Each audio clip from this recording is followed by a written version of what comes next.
Hey everyone, so in this video, I'll be going over the 6 best dividend stocks that you could be investing in right now that will gear you up for years upon years of success. I've done tons of research over the past year, so you'll definitely want to stick till the end and get my full stock list. And before we start, I just wanted to remind you guys that this list is in no particular order, and for each dividend stock that we'll be talking about today, I'll first go over all the different data points and then give you my own personal opinions on exactly why these dividend stocks listed in this video should be a part of your own investment portfolio. The first dividend stock that we'll be talking about today is Chevron Corporation, or by its ticker symbol, CVX. Chevron Corporation is an American multinational energy corporation that is primarily known for their oil and natural gas industries, but in recent years have made huge investments into alternative energy sources such as geothermal, solar, and hydrogen. Chevron is currently trading at $179.52 per share, with their 52-week low hitting $122.84 at one point, and their 52-week high hitting $189.68 per share. They have a market cap of just a little over $346 billion, a price to earnings ratio of 10.18, and an earnings per share metric of 17.58. Chevron also has a decently high dividend yield of 3.2%. If we take a look at its 1-year price chart, you can see that Chevron has fluctuated a lot over the past year, recording 2 highs in the middle of June and November of last year,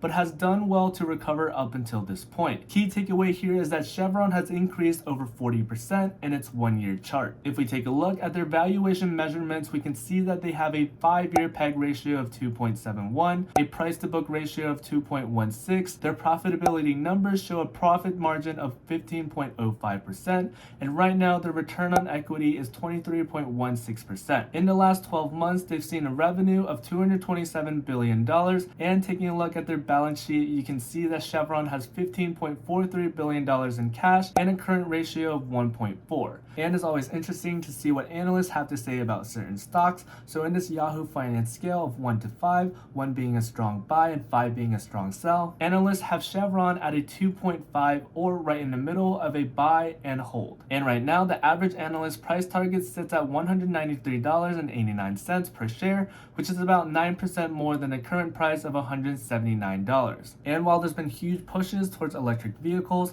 and alternative energy sources in the past 10 years, the world's oil demand actually increased by 2.25 million barrels of oil, or about 2.3% according to OPEC. And while Chevron is technically ranked the 5th largest big oil company by total revenue, when comparing it by profit, Chevron is actually tied for 3rd place. On top of this, Chevron has strived to make a meaningful impact within the alternative energy space, such as partnering up with baseload capital and creating a joint venture to explore geothermal development opportunities, or investing in carbon capture and removal technology companies. Chevron is here to stay. Plus, sanctions implemented on a certain country and their exports don't hurt Chevron at all either. All in all, I think Chevron and other big oil companies are great dividend stocks to invest in 2023, and the dividend yield doesn't hurt at all either. The second dividend stock that we'll be talking about today is Realty Income Corporation, or by ticker symbol O. Realty Income Corporation is a real estate investment trust that invests in freestanding single-tenant commercial properties in the United States. If you've ever seen a CVS or Walgreens in your life, Realty Income Corporation probably owns that building, and CVS or Walgreens is actually renting from them. Realty Income is currently trading at $65.28 per share, with their 52-week low hitting $55.50 at one point, and their 52-week high hitting $75.40 per share. They have a market cap of just a little under $44 billion, a price to earnings ratio of 65.97, and an earnings per share metric of 0.99. Realty Income also has a decently high dividend yield of 4.46%. If we take a look at its 1-year price chart, you can see that Realty has fluctuated a decent amount, recording 2 highs in the middle of April and August of last year, but has done well to recover up until this point. Key takeaway here is that Realty Income Corporation seems to have flatlined over the past year. And since Realty Income Corporation's primary goal is to earn passive income, I think it's doing pretty well. If we take a look at their valuation measurements, we can see that they have a 5-year PEG ratio of 4.54, a price to book ratio of 1.63. Their profitability numbers show a profit margin of 20.61%, and right now the return on equity is 3.22%. In the last 12 months, they've seen a revenue of $3 $3.13 billion. And taking a look at their balance sheet, we can see that Realty has $192 million in cash and a current ratio of 1.46. And again, it's always interesting to see what analysts have to say about certain stocks.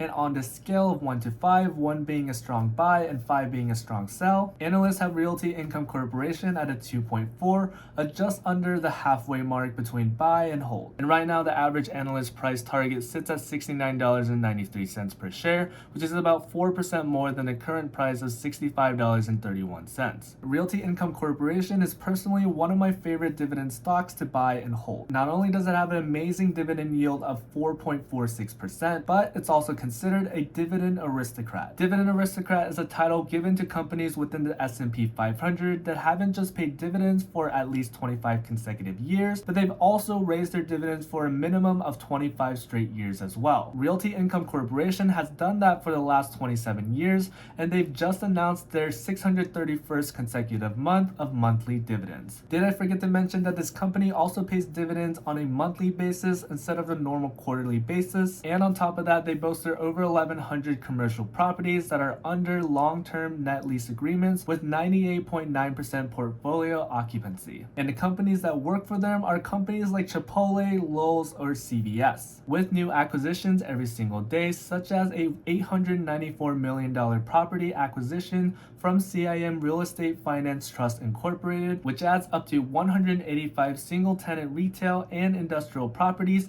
into Realty Income Corporation's portfolio. The third dividend stock that we'll be talking about today is ExxonMobil Corporation, or by their ticker symbol XOM. ExxonMobil is a multinational American oil and gas corporation and is the largest direct descendant of John D. Rockefeller's Standard Oil Company, and is considered the largest big oil company in the United States by both revenue and profit. ExxonMobil is currently trading at $111.42 per share, with their 52-week low hitting $69.81 at one point, and their 52-week high hitting $114.66 per share. They have a market cap of just a little under $458 billion.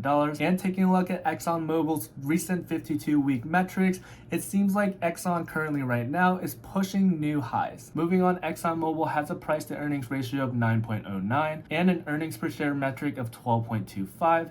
Exxon also has a pretty decent high dividend yield of 3.29%. If we take a look at its 1-year price chart, you can see that Exxon has appreciated in value a decent amount. And when I say by a decent amount, I mean a significant amount, recording new highs almost every single month. Key takeaway here is that ExxonMobil has increased by 57% in its 1-year price chart. If we take a look at their valuation measurements, we can see that they have a 5-year PEG ratio of 1.85, a price to book ratio of 2.5.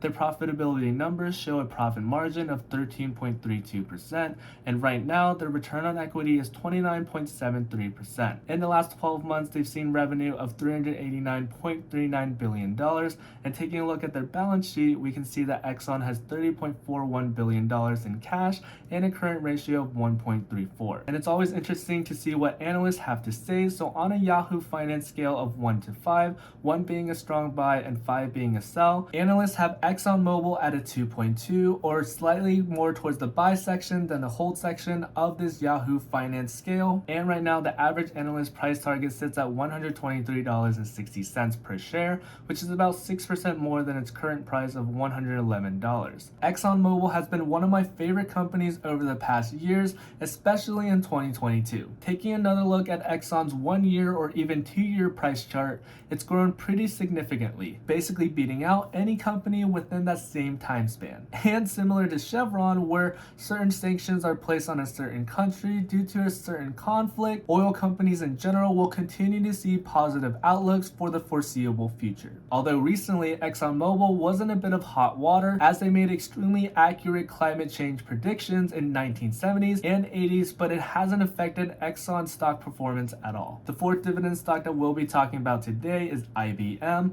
or by ticker symbol IBM. IBM is an American multinational technology corporation with operations in over 175 different countries. IBM specializes primarily in computer hardware, middleware, and software and provides hosting and consulting services in a ton of different areas. IBM is currently trading at $140.20 per share, with their 52-week low hitting $115.55 at one point, and their 52-week high hitting $153.21 per share. They have a market cap of just a little over $126 billion, a price to earnings ratio of 23.09, and an earnings per share metric of 6.09. IBM also has a strong high dividend yield of 4.7%. If we take a look at its one-year price chart, you can see that IBM has fluctuated a lot, recording two highs in the middle of June and December of last year, but has done well to recover up until this point. Key takeaway here is that IBM has increased nearly 8% in its one-year price chart. If we take a look at their valuation measurements, we can see that they have a 5-year PEG ratio of 1.24, a price-to-book ratio of 6.57. Their profitability numbers show a profit margin of 2.09%, and right now the return on equity is 6.48%. In the last 12 months, they've seen a revenue of $60.54 billion, and taking a look at their balance sheet, we can see that IBM has $9.57 billion in cash and a current ratio of 0.95. Analysts have IBM at a 2.6 or right in the middle of buy and hold, and right now the average analyst price target sits at $143.49 per share, which is about 1% more than its current price of $140.62. IBM is one of those companies that I've heard the name of but know very little about what they do, but for whatever reason seem to have their hands on basically everything. IBM recently launched a new way to partner through a program called IBM Partner Plus. Through IBM Partner Plus, partners can get an unprecedented access to IBM's resources, incentives,